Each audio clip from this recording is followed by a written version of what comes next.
ಮೊಸರು ಸ್ಪೆಷಲ್ ಮಸಾಲ ಬಳಸದೆ ಮನೆಯಲ್ಲಿರೋದ್ರಲ್ಲೇ ತುಂಬಾ ಸುಲಭವಾಗಿ ರುಚಿಯಾಗಿ ನಾಟಿ ಕೋಳಿ ಟೇಸ್ಟ್ ಬರೋ ಹಾಗೆ ಮೊಟ್ಟೆ ಕೋಳಿಯಲ್ಲಿ ಚಿಕನ್ ಕರಿ ಹೇಗೆ ಮಾಡೋದು ಅಂತ ತೋರಿಸ್ತಾ ಇದ್ದೀನಿ.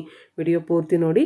ಇದಕ್ಕಾಗಿ ಮೊದಲು ಮಸಾಲ ಪ್ರಿಪೇರ್ ಮಾಡೋದಕ್ಕೆ ಗ್ಯಾಸ್ ಮೇಲೆ ಒಂದು ಫ್ರೈ ಪ್ಯಾನ್ ಇಟ್ಕೊಂಡು 1 ಸ್ಪೂನ್ ಎಣ್ಣೆ ಹಾಕಿ 1 ಸ್ಪೂನ್ ಜೀರಿಗೆ 1/4 ಸ್ಪೂನ್ ಮೆಣಸು ಹಾಕಿ ಫ್ರೈ ಮಾಡಿ. ಇದೊಂದು 30 ಸೆಕೆಂಡ್ ಫ್ರೈ ಮಾಡಿ ಆದಮೇಲೆ 2 ಈರುಳ್ಳಿ ಹಾಕಿ 2 ನಿಮಿಷ ಫ್ರೈ ಮಾಡಿ. ಆನಂತರ 2 ಇಂಚು ಶುಂಠಿ, 2 ಗೆಡ್ಡೆ ಬೆಳ್ಳುಳ್ಳಿ, 1 ಕಪ್ಪು ಒಣಕೊಬ್ಬರಿಗೆ ಬದಲಾಗಿ ಹಸಿ ತೆಂಗಿನಕಾಯಿ ಬೇಕಾದರೂ ಹಾಕ್ಬೋದು. ಇದೆಲ್ಲ ಫ್ರೈ ಆದಮೇಲೆ 2 ಸ್ಪೂನು ಹುರಿಗಡಲೆ ಹಾಕಿ, ಹುರಿಗಡಲೆ ಹಾಕೋದ್ರಿಂದ ಗ್ರೇವಿ ಸ್ವಲ್ಪ ಗಟ್ಟಿಯಾಗಿರುತ್ತೆ.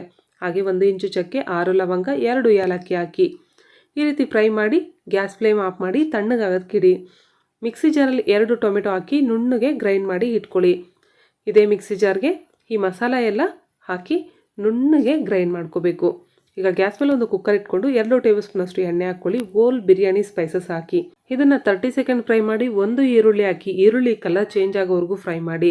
ಆನಂತರ 1 kg ಮೊಟ್ಟೆ ಕೋಳಿ ತೊಗೊಂಡಿದ್ದೀನಿ. ನೀರಲ್ಲಿ ನೀಟಾಗಿ ವಾಶ್ ಮಾಡಿ ನೀರೆಲ್ಲ ಪೂರ್ತಿಯಾಗಿ ಡ್ರೈ ಮಾಡಿ ಇದರಲ್ಲಿ ಹಾಕಿ ಆದಮೇಲೆ ಐ ಫ್ಲೇಮಲ್ಲಿ ಒಂದು 10 ನಿಮಿಷ ಫ್ರೈ ಮಾಡ್ಕೊಳ್ಳಿ.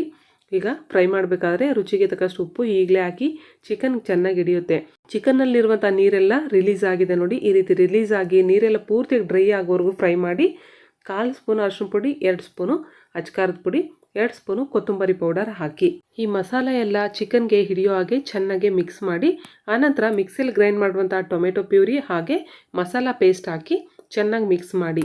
ಈ ರೀತಿ ಮಿಕ್ಸ್ ಮಾಡಿ ಆದಮೇಲೆ ಇದಕ್ಕೆ ಎಷ್ಟು ಬೇಕೋ ಅಷ್ಟು ನೀರು ಈಗಲೇ ಹಾಕ್ತಾ ಇದ್ದೀನಿ. ಇದು ಗಟ್ಟಿ ಕೋಳಿ ಆಗಿರೋದ್ರಿಂದ ಬೇಯೋದಕ್ಕೆ ಜಾಸ್ತಿ ನೀರು ಬೇಕಾಗುತ್ತೆ. ಸುಮಾರು 1 ಲೀಟರ್ ಅಷ್ಟು ನೀರು ಹಾಕಿದ್ದೀನಿ.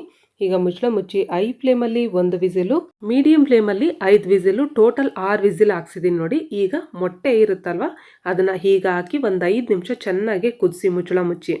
5 ನಿಮಿಷ ಆದಮೇಲೆ ಸ್ವಲ್ಪ ಕೊತ್ತಂಬರಿ ಸೊಪ್ಪು ಹಾಕಿ ಚೆನ್ನಾಗಿ ಮಿಕ್ಸ್ ಮಾಡಿ. ಇಷ್ಟೇ ನೋಡಿ, ಗ್ರೇವಿ ರೆಡಿಯಾಗಿದೆ. ಎಷ್ಟು ಚೆನ್ನಾಗಿದೆ ನೋಡಿ, ಟೇಸ್ಟ್ ಕೂಡ ಸೂಪರಾಗಿರುತ್ತೆ. ಖಂಡಿತ ಟ್ರೈ ಮಾಡಿ. ಪರ್ಫೆಕ್ಟಾಗಿದೆ. ಈ ಮಾತ್ರ ಇದ್ದರೆ ರೈಸ್ಗೆ, ರಾಗಿ ಮುದ್ದೆಗೆ ತುಂಬ ರುಚಿಯಾಗಿರುತ್ತೆ. ಚಪಾತಿಗೂ ಸಹ ಚೆನ್ನಾಗಿರುತ್ತೆ. ಚಿಕನ್ನು ಸಹ ಪರ್ಫೆಕ್ಟಾಗಿ ಬೆಂದಿದೆ ನೋಡಿ. ಎಮ್ಕೆ ಬಿಡ್ತಾ ಇದೆ ಅಂದರೆ ಇದು ಚೆನ್ನಾಗಿ ಬೆಂದಿದೆ ಅಂತ ಅರ್ಥ. ಸೇಮ್ ನಾಟಿ ಕೋಳಿ ತಿಂದಂಗೆ ಇರುತ್ತೆ. ಈ ರೀತಿ ಮಾಡಿ ನೋಡಿ, ಎಲ್ರಿಗೂ ಖಂಡಿತ ಇಷ್ಟ ಆಗುತ್ತೆ. ನಿಮಗೆ ಈ ವಿಡಿಯೋ ಇಷ್ಟ ಆದರೆ ಲೈಕ್ ಮಾಡಿ, ನಿಮ್ಮ ಫ್ರೆಂಡ್ಸ್ ಆ್ಯಂಡ್ ಫ್ಯಾಮಿಲಿ ಮೆಂಬರ್ಸ್ಗೂ ಸಹ ಶೇರ್ ಮಾಡಿ.